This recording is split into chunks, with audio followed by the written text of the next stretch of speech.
नमस्कार बंधुगण मु बबिता आसी जाइछि मो चैनल बबिता मोटिवेशनल रे आज आउ एक सुंदर विषय वस्तु ने बंधुगण वर्तमान समाज रे समस्ते घरे घरे इन्फेक्शन प्रति बहुत भयभीत हो जाइछन्ति। जे कोनसी जिनिस रे इन्फेक्शन इन्फेक्शन गोटे महामारी रो रूप नै जाइछि।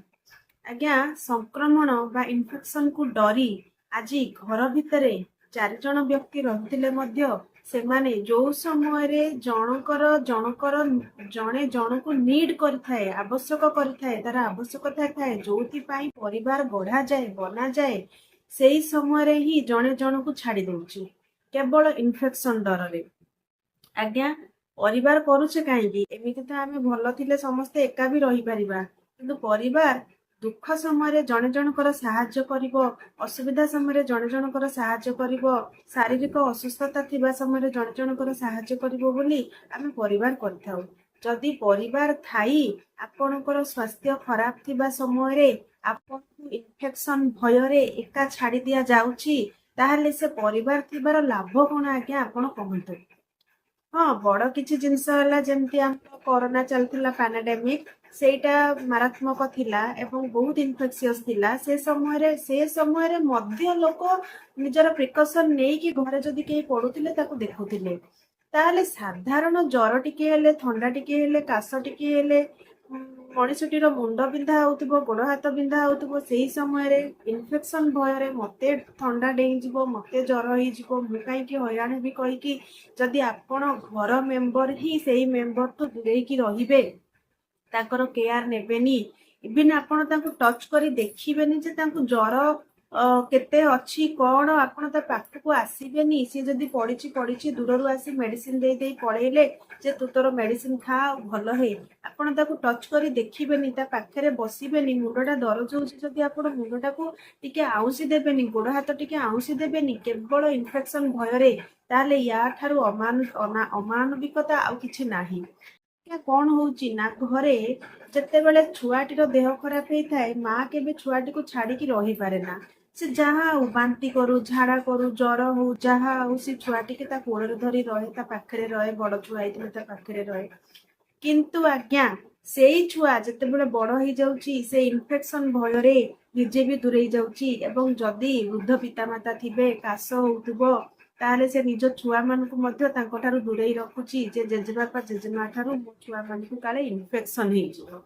आज्ञा एईटा ठीक नुहे जदि आमे परिवार भितर इन्फेक्शन भय जने जनक ठारू दूरेई रहिबा जो समय रे आमको जने नीड करूचे आमे सेही समय रे निजको दूरेई रखिबा तार लागे हॉस्पिटल रे तो से जो माने काम करूचंती जो नर्स माने अछंती किबा अटेंडर माने अछंती से माने हमटु लक्षे गुण भलो कहीं आमर तांको सहित कौन संपर्क नहीं केवल से ड्यूटी करने इन्फेक्शन को भय न करी महामारी समय मध्य से माने आमर सेवा शुश्रूषा कर डॉक्टर माने कर नर्स माने कर जार कौन संपर्क नहीं आम सहित सी जदि इन्फेक्शन को न भय कर तार ड्यूटी करुच्ची आज्ञा परिवार भितर भी आमर किछिटा ड्यूटी अच्छी आमर पितामाता हुंतु आमर संतान संतति हुंतु स्वामी हुंतु स्त्री हुंतु आम जदि गोटे परिवार भितर रोचे ताले जनकर देह खराब समय इन्फेक्शन भय ताको जदि आपण छाड़ी दे अलग रोचंती ताले सेटा बहुत बड़ अमानविकता।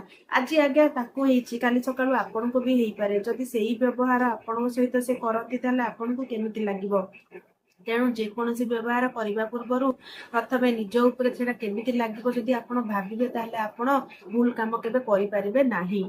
एभलिया जदि आमे शिक्षा देबा पिला को आमे जदि परिवार भितर थाई आमे बड़ माने ही इन्फेक्शन भरे जने जनक ठारू दूरेई रहिबा छुआ को शिक्षा देबा इन्फेक्शन इन्फेक्शन इन्फेक्शन ताले से छुआ तो धीरे धीरे सेटा को ता मन रे भय सृष्टि हे जिवो से धीरे धीरे से जिनसटा गंठी बांधी बड़ होला परे काहा को टिके किछि होला माने ता से दूरेइबा को चेष्टा करबो ता छुआ मानु को से दूरेइबा को चेष्टा करबो एला आगे परिवार करी लाभ कोन आपण कहंतु। आपण जदि जनकर असुविधा समय जनकर स्वास्थ्यगत समस्या समय तार सांग दौराती एका कर दौरान ताले सी आपण सहित परिवार रहीकि आपण सहित परिवार करके लाभ कौन है आपण कहतु परिवार कहीं गढ़ा जाए। ସୁଖ ଦୁଃଖ ବାଣ୍ଟିବା ପାଇଁ କରାଯାଏ। ସୁଖଟା ତ ଯେ କେହି ବାଣ୍ଟି ଦେବେ ଆଜ୍ଞା, ଆପଣଙ୍କ ସାଙ୍ଗରେ ବାହାର ଲୋକ ବି ଆସିକି ସୁଖଟା ବାଣ୍ଟି ଦେବେ, କିନ୍ତୁ ଦୁଃଖ ବାଣ୍ଟିବେ କିଏ? ପରିବାର ଲୋକ ହିଁ ବାଣ୍ଟିବେ। ସେଥିପାଇଁ ଦୁଃଖ ସମୟରେ ଜଣେ ଜଣଙ୍କର ସାହାରା ହେବା ପାଇଁ ପରିବାର ଗଢା ଯାଇଥାଏ। ଯଦି ସେଇ ସମୟରେ ଆପଣ ଏଇ ଇନଫେକ୍ସନ ଭୟରେ ଜଣକୁ ଛାଡି ଦେଇ ଚାଲି ଯାଉଛନ୍ତି, ତାହେଲେ ସେଇଟା ଖୁବ ଅମାନୁଷିକତା। ଆଜ୍ଞା, ମଦର ଟେରେସାଙ୍କୁ ତ ଆପଣ ସମସ୍ତେ ଜାଣିଥିବେ। ସେ କୁଷ୍ଠରୋଗୀ ମାନଙ୍କର ସେବା କରୁଥିଲେ। ତାହେଲେ ଭାବନ୍ତୁ ତ, ଆମେ ଯଦି ସାଧାରଣ ଜର, କାଶ, ଥଣ୍ଡା, ସର୍ଦ୍ଦି ଟିକେ ଆମକୁ ସଂକ୍ରମଣ ହେଇଯିବ ବୋଲି ଆମେ ଘର ଭିତରେ ପରସ୍ପରକୁ ଠାରୁ ଦୂରେଇ ଯାଉଛୁ, ତାହେଲେ ସେ ଯାହାକୁ ଜାଣିନଥିଲେ, ଚିହ୍ନି ନଥିଲେ, ପରଲୋକ, ଯୋଉମାନେ କି ଲେପ୍ରୋସି ପେସେଣ୍ଟ, କୁଷ୍ଠରୋଗୀ ଥିଲେ, ତାଙ୍କର ପୂଜ ରକ୍ତ ସଫା କରି, ତାଙ୍କର ଘା ସଫା କରି ସେମାନଙ୍କ ପାଇଁ କେତେ ସେବା କରୁଥିଲେ। ଆଜ୍ଞା, ତାଙ୍କ ସହିତ କୌଣସି ସମ୍ପର୍କ ନଥିଲା, କିନ୍ତୁ ସେ ଏଭଳି ପରିସ୍ଥିତିରେ ମଧ୍ୟ ଏଭଳି ଗୋଟିଏ ମାନେ ଯାହାକୁ ଲୋକ ଘୃଣା କରନ୍ତି, ସେଭଳି ଗୋଟିଏ ରୋଗୀର ମଧ୍ୟ ସେ ସେବା କରୁଥିଲେ। ସେଭଳି ରୋଗୀ ମାନଙ୍କ ପାଇଁ ସେ କାମ କରୁଥିଲେ। ତାହେଲେ ଆମେ ତ ମଦର ଟେରେସା ହେବାଟା ଭାରି କଷ୍ଟ, ଏଇଟା କହିବାଟା ସହଜ, କିନ୍ତୁ ସମସ୍ତେ ଆମେ ମଦର ଟେରେସା ହେଇପାରିବାନି। କିନ୍ତୁ ଆଜ୍ଞା, ସାଧାରଣ ମଣିଷଟିଏ ହେଇପାରିବା। ଘର ଭିତରେ ଯଦି କାହାର କିଛି ଅସୁବିଧା ହଉଛି, ସ୍ୱାସ୍ଥ୍ୟଗତ ସମସ୍ୟା ହଉଛି, ତାହେଲେ ଏସବୁ ଇନଫେକ୍ସନକୁ ନ ଡରି ଆମେ ଜଣେ ଜଣଙ୍କର ସାଙ୍ଗ ଦେବା। ତାହେଲେ ଯାଇ ଆମେ ସେ କ୍ରୁସିଆଲ ସମୟଟାକୁ, ସେଇ ଯୋଉ ଦେହ ସ୍ୱାସ୍ଥ୍ୟ ଖରାପ ଥିବା ସମୟରେ ଯୋଉ ଆମର ମନୋବଳ ପୁରାପୁରି ଭାଙ୍ଗି ଯାଇଥାଏ, ସେଭଳିଆ ସମୟଟାକୁ ଆମେ ପାର କରିପାରିବା। ଏଥିପାଇଁ ତ ଆମେ ପରିବାର ଖୋଜିଥାଉ। ସେଥିପାଇଁ ଏଇ ଯୋଉ ଇନଫେକ୍ସନ ଭୟକୁ ଦୂର କରି, ଯଦି ବିଶେଷ କିଛି ଇନଫେକ୍ସିୟସ ଡିଜିଜ ଅଛି, ତାହେଲେ ଆପଣ ପ୍ରିକସନ ନିଅନ୍ତୁ। ପ୍ରିକସନ ନେଇକିରି କିନ୍ତୁ ନିଜର କର୍ତ୍ତବ୍ୟ କର୍ମ ସେବା ଛାଡନ୍ତୁ ନାହିଁ। ଯୋଉଟା କରିବା କଥା ସେଇଟା କରନ୍ତୁ। ଏବଂ ଯଦି ସାଧାରଣ ଜିନିଷ ହେଇଛି, ଥଣ୍ଡା, କାଶ, ଜର, ଛିଙ୍କ, ତାହେଲେ ମଧ୍ୟ କମ୍ଫର୍ଟେବଲି ଜଣେ ଜଣଙ୍କର ସେବା ଶୁଶ୍ରୂଷା କରିପାରିବେ। ସେଇଟା ଏତେ ଭୟାବହ ନୁହଁ। କିନ୍ତୁ ଆଜିକାଲି ଲୋକ ଏଇ ଛୋଟ କଥାରେ ମଧ୍ୟ ଇନଫେକ୍ସନ ହେଇ, ମତେ ଥଣ୍ଡା ହେଇଯିବ, କାଶ ହେଇଯିବ, ଜର ହେଇଯିବ, ମୋର ସ୍କୁଲ ଆବସେଣ୍ଟ ହେଇଯିବ, ମୋର ଅଫିସ ଆବସେଣ୍ଟ ହେଇଯିବ, ମୋର କାମ ଆବସେଣ୍ଟ ହେଇଯିବ କହି ଜଣେ ଜଣଙ୍କୁ ଦୂରେଇ ଯାଉଛନ୍ତି। ଏଇଟା ବହୁତ ଭୁଲ ଆଜ୍ଞା। ଆପଣଙ୍କ ଘରେ ଯଦି ଆପଣ ଯେତେ ଜଣ ରହୁଛନ୍ତି, ପ୍ରତ୍ୟେକର ସ୍ୱାସ୍ଥ୍ୟଗତ ସମସ୍ୟାରେ ସାଙ୍ଗ ଦିଅନ୍ତୁ, ସେମାନଙ୍କୁ ସାହାରା ଦିଅନ୍ତୁ, ତାଙ୍କର ସେବା କରନ୍ତୁ। ପ୍ରତ୍ୟେକର ଏମିତି ନାହିଁ କି ଜଣେ କରିବ, ସେ ନୁହେଁ। ସମସ୍ତଙ୍କ ପ୍ରତି କର୍ତ୍ତବ୍ୟ ଅଛି। ପ୍ରତ୍ୟେକର ସେବା କରନ୍ତୁ, ଶୁଶ୍ରୂଷା କରନ୍ତୁ। ଆଜି ମୁଣ୍ଡ ବିନ୍ଧା ହଉଛି, ମୁଣ୍ଡ ଟିକେ ଆଉଁସି ଦିଅନ୍ତୁ। ଆଜି ଗୋଡ ହାତ ଦରଜ ହଉଛି, ଗୋଡ ଟିକେ ଆଉଁସି ଦିଅନ୍ତୁ। ଜର ହଉଛି, ଟିକେ ହାତଟା ପକେଇ ଟିକେ ଦେଖି ଦିଅନ୍ତୁ। ଯେତେ ଥର୍ମୋମିଟରରେ ମାପିଲେ ମଧ୍ୟ ଆପଣ ଯଦି ଜଣକୁ ଟଚ୍ କରି ଟିକେ ଦେଖିବେ, ତାକୁ ଆଜ୍ଞା ବହୁତ ଭଲ ଲାଗିଥାଏ। ଆପଣ ହାତଟା ପକେଇ ଟିକେ ଦେଖି ଦିଅନ୍ତୁ, ତାକୁ ଟିକେ ଘୋଡେଇ ଦିଅନ୍ତୁ, ତାର ଟିକେ ଖାଇବା ପିଇବାର ତାର ଟିକେ କେୟାର ନିଅନ୍ତୁ।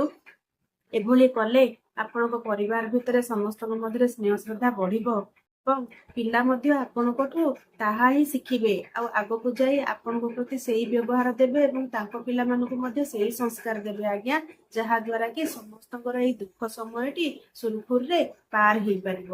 ଏତିକି କହି ମୁଁ ମୋର ଭିଡିଓଟିକୁ ଏଇଠି ସମାପ୍ତ କରୁଛି। ଯଦି ମୋ ଭିଡିଓଟି ଭଲ ଲାଗିଥାଏ, ତାହେଲେ ଅଧିକରୁ ଅଧିକ ସେୟାର କରିବେ, ଲାଇକ୍ କରିବେ, ସବସ୍କ୍ରାଇବ କରିବେ। ରହୁଛି, ନମସ୍କାର।